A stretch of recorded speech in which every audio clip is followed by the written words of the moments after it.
Frida, bashkë kemi një grafik për ta sqaruar nga ka nisur ngjarja dhe sot deri në 2025-ën, pak orë më përpara, ku fatkeqësisht një person tjetër u shtua në këtë listë të tmerrshme të njerëzve të cilët kanë humbur jetën në këto dy familje. Mirë se të gjeta së pari, atëherë do të rikthehemi pak pas në vitin 1994, atëherë kur mbeti i vrarë shefi i krimeve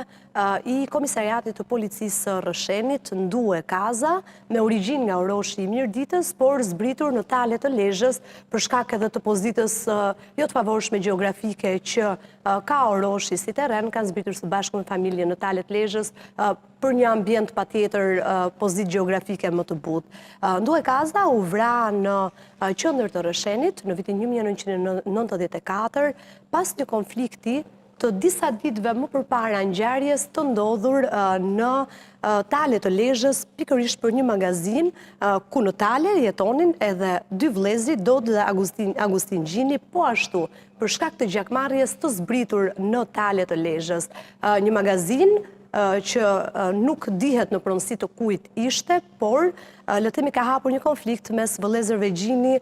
dhe shefit të krimeve të asaj kohe, të ndjerit Ndue Kaza, dosja e të cilit ende vazhdon të jetë pasbardhur në prokurorinë e juridiksionit të përgjithshëm tashmë në qytetin e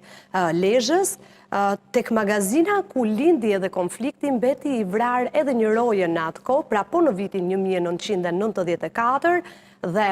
më pas vritet Ndue Kaza që ka hyrë, thuhet të paktën në dosjen e krimeve të rënda të Lezhës së asaj kohe, hyri për të shuar konfliktin. Dhe nuk dihet nëse magazina ishte në pronësi të fisit Kaza dhe më pas fisi Gjini do ta merrte, apo ishte në pronësi të një familje tjetër dhe ndërhyri fisi Gjini për ta marrë si shef krimesh Ndue Kaza ndërhyri pikërisht për të shuar konfliktet që lindën në atë zonë, duke prodhuar dhe një viktimë të mëhershme. Pas vrasjes së Ndue Kazës,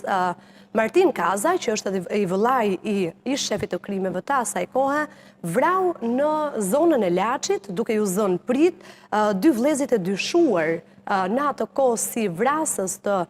shefit të krimeve, Dodi Gjini dhe Agustin Gjini, duke hapur kështu le të themi një sag jo të vogël gjakmarrje. Ndërkohë, pasi kishin kaluar rreth 20 vite, rreth 30 vite ndjes, në vitin 2024 vritet në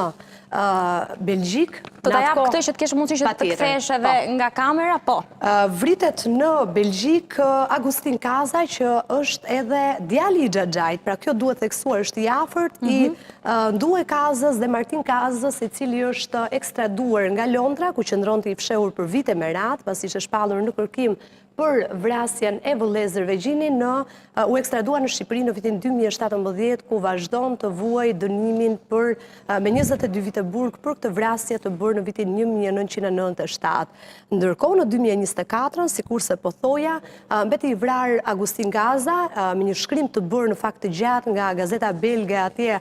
Der Standard, ku shpjegonte edhe mënyrën se si ishte vrarë, pra kishte qenë në balkonin e një kafeneje në një qytet të Belgjikës dhe ishte qelluar me të paktën 4 plumba, që ndroi disa kohë në koma, doli dhe videoja në atë kohë e